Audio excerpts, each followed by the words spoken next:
Hello, my friends. Thank you for joining us. Hello, Susanna. Hi, Abram. Today, we will talk about how your past lives influence your present life.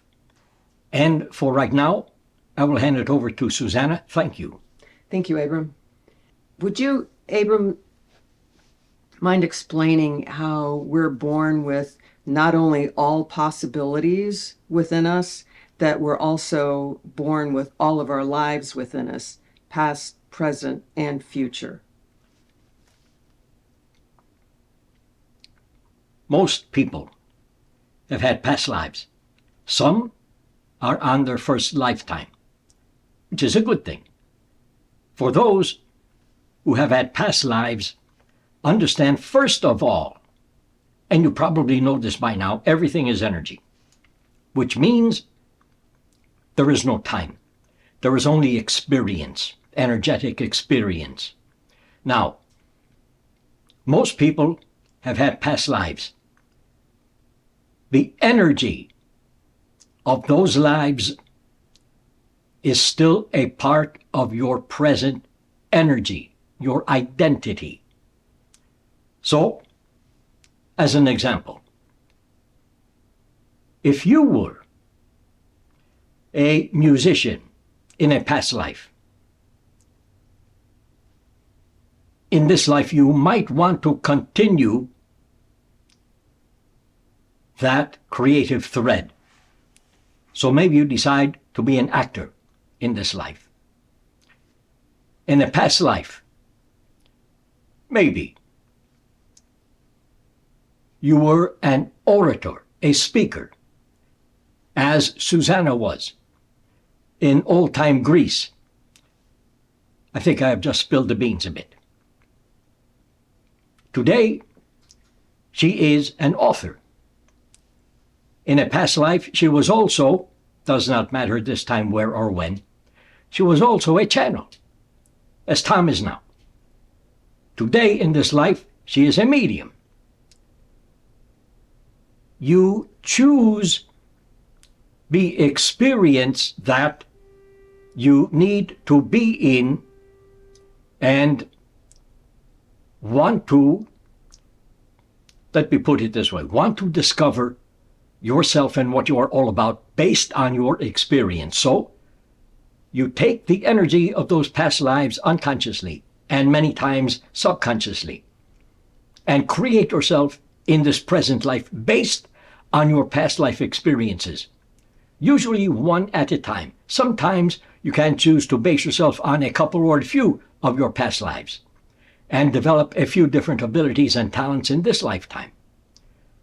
So, in short, all that you used to be, you still are.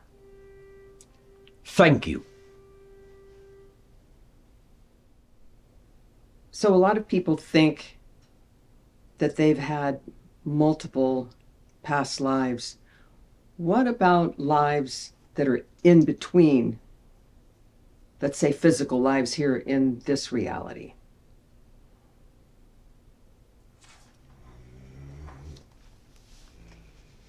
How is that influence? All people have had, are having, and will continue to have lives in between physical lives. So as you exist right now as a physical human being, you are also existing as a non-physical being. You have been that way. You have had lives in between physical lives. You are still doing that. You will always do that. You will continue to do that.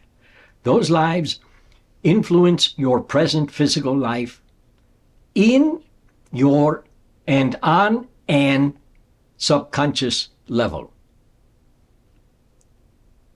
When you, as an example, use hypnosis, maybe for past life regression, you can view past lives as and when you were a physical human being. You can also view lives in between physical lifetimes. And many times this happens to people. When they expect to go to a past life for a certain reason, they find themselves in a lifetime that existed in between physical lives. Now, those lives influence you, as I said, in the subconscious way. And many times when you sleep and dream, you literally become those in-between lives all over again. And many times you will awaken from sleep and you will think, I had a profound dream. It meant something. I need to understand what it meant. When you have those dreams, and you will all have them from time to time, check what is going on within you emotionally. Because your emotions are telling you everything that you need to know about that in-between life and how it is still a part of you and how you are still acting it out in physical reality. Because you act it out in physical reality every day and you don't know it. Because you are so focused on and within your physical reality, which is a good thing. Thank you. If someone is here for the first time in this particular reality, and they're having their first life here, do they usually know it? I mean, is that something they feel from within? They can know it, but usually they do not know it. But they know that something is going on. Could this be heaven? Could this be hell? Could this be something in between? I am not sure. This life is a bit different. I don't understand people. I don't understand my life. I don't understand the mechanism that drives physical reality, as they call it, physical reality. But I will see what happens. They know something is different because they had spent time in non-physical form. A lot of time, let me put it that way. And when they begin their first physical lifetime, they have to adjust to all of the laws of physical reality.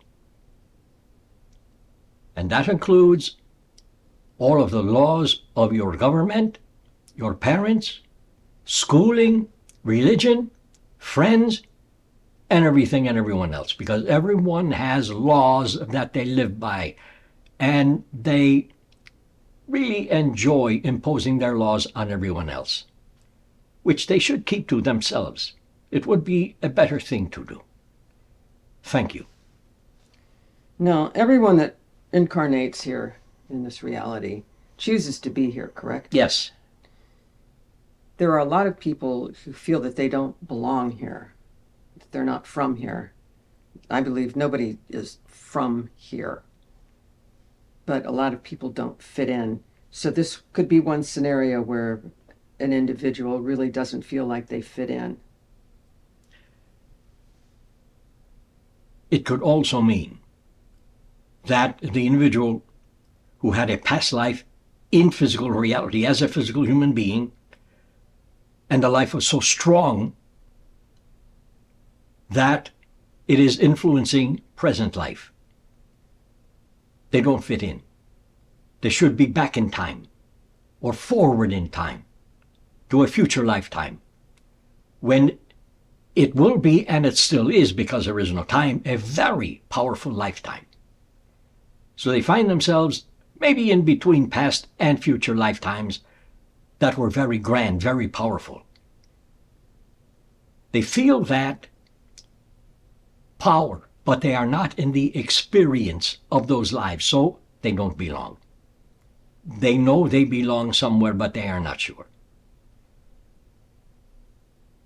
I tell people, past lives, future lives, present lives, plural, lives, plural, they all exist now.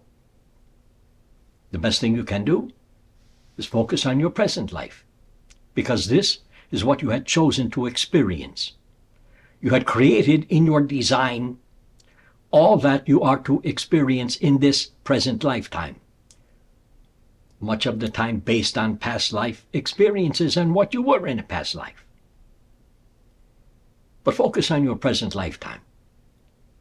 This is a grand opportunity to express yourself in grand ways so that you can create a grand reality just the way you want it to be. Thank you. So your advice for someone would be, if they're struggling with something, an illness or an addiction or whatever's going on in their life, to take a look at what's going on in their life presently before defaulting to, oh, I'm being influenced by a past life? Yes. Okay. So how would somebody who is being influenced by a past life understand it, where it's coming from, and even if they have knowledge or partial knowledge of what happened in that past life, and they just can't get it right, they can't fix it here, they don't understand how it connects and how it, let's say, is associated with an illness, let's say. How does one go about figuring that out? That's a big task, it feels like. You don't have to understand anything. You don't have to figure out anything. But the way to change that situation, if you are dealing with something like an illness, you can't figure out why you got the illness and all the rest, the way to change that, first of all, if you have an idea of a past life in which you had an illness of kind of the same sort that you have now, you can use meditation or hypnosis to take yourself back to that lifetime. You don't have to know when or where it was, because everything exists as energy. So take yourself back energetically to that experience, not to that time, not to that place, but to that experience. And you will usually find out why you had gotten that illness. Then you can return to the present, as you call it, time, or your present experience, as I call it, and you can begin changing that illness. When you get to the root cause of the illness, it can go away. What if there wasn't a cause? Like, there is always a cause for everything. Always. Because there is only creative opportunity. And when people think, they create a cause.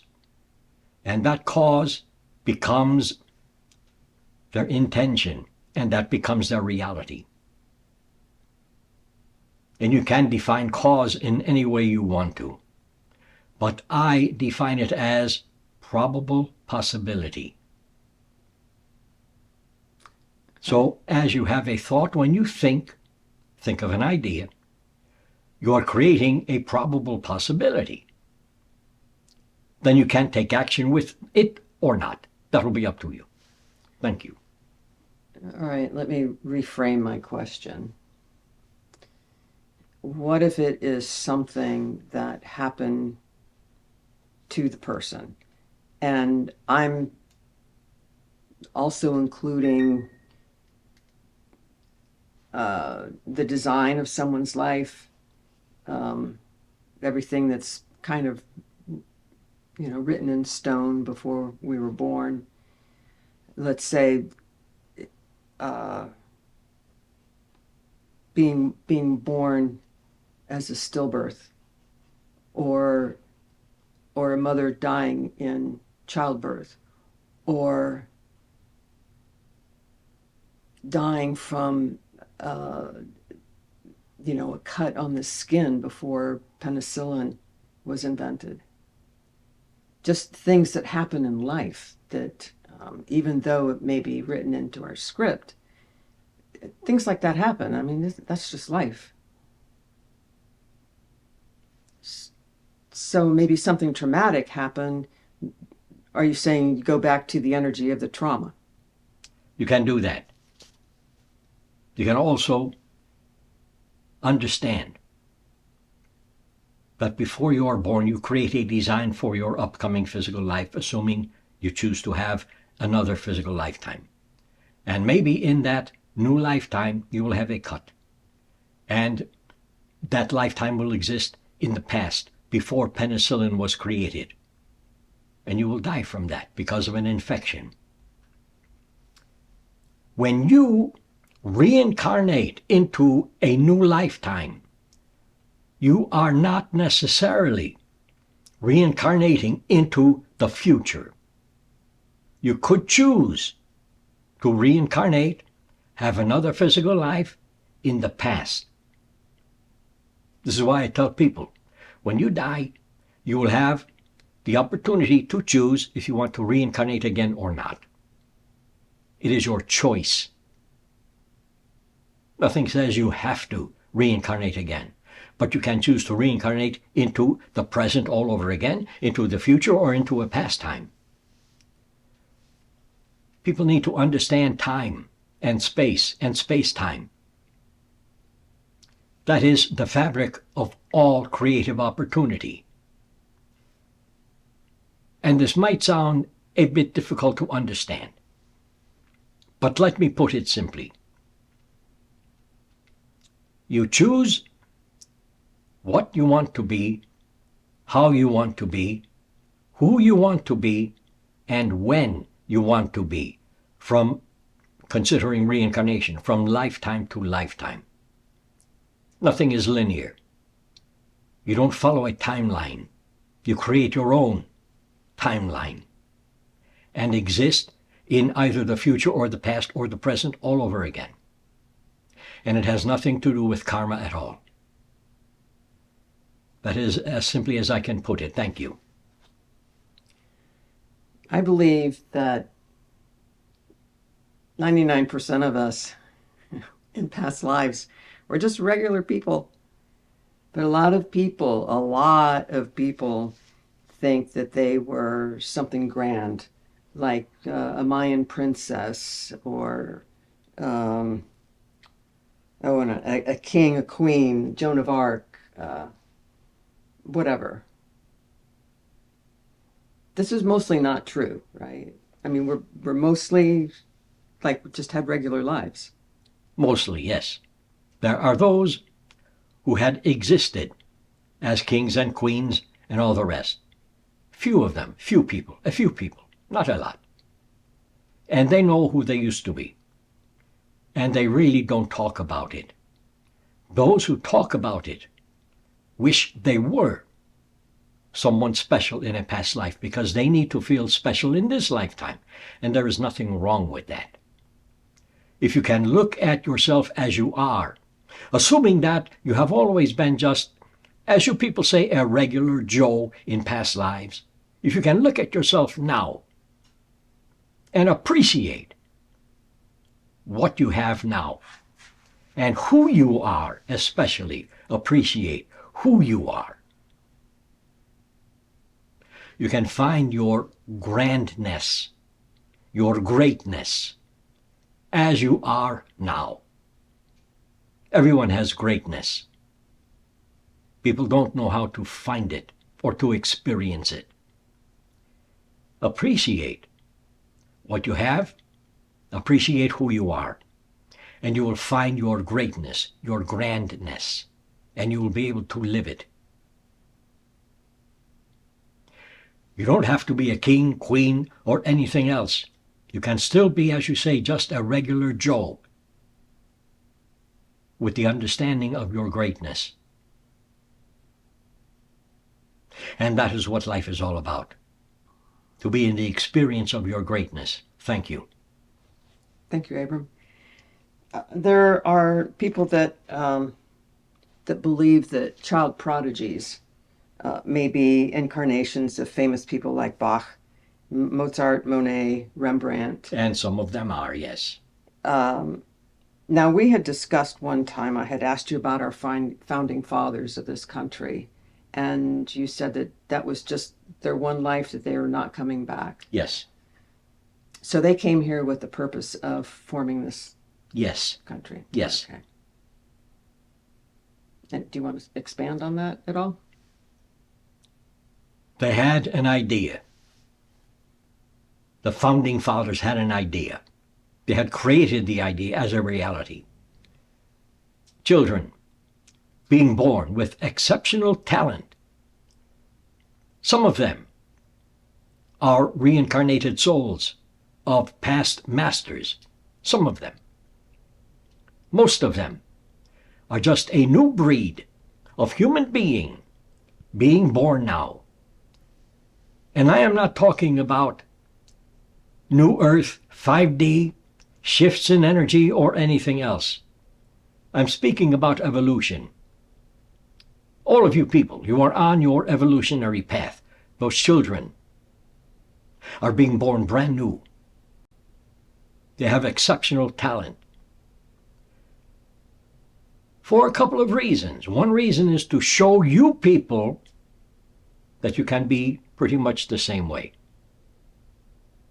You can do pretty much the same thing those children do, maybe in a different way, with different ideas. But those children are choosing to be physical human beings all over again for a reason. And part of the reason, and I don't want to talk about fluffy things, but part of the reason is to guide humanity into a new way of being by realizing who, what, and why they are, and by realizing, understanding, and being in the experience of their greatness also. It is also very simple, my friends. Don't complicate what is right in front of your eyes. You don't have to do that. You can accept everything just the way it is, because all things are, because all things are. Thank you. That's all I have. All right. So then I will say thank you, Susanna. Thank all of you. I would like to see all of you be in the experience of your greatness, your grandness. So maybe you would like to begin appreciating what you have, and don't wallow in what you don't have, and don't feel sorry for yourself because you don't have what your neighbor has, and all the rest. Human traits, all the rest. But appreciate what you have. If it is very little, if it is a lot, appreciate what you have, because you have created it. And appreciate who you are, the creator of your reality and life and lifestyle. Find your greatness. Become your greatness. It is your right. I love all of you. Thank you for joining us again, my friends. Enjoy your day. Thank you. Thank you, Abram. Thank you, everyone.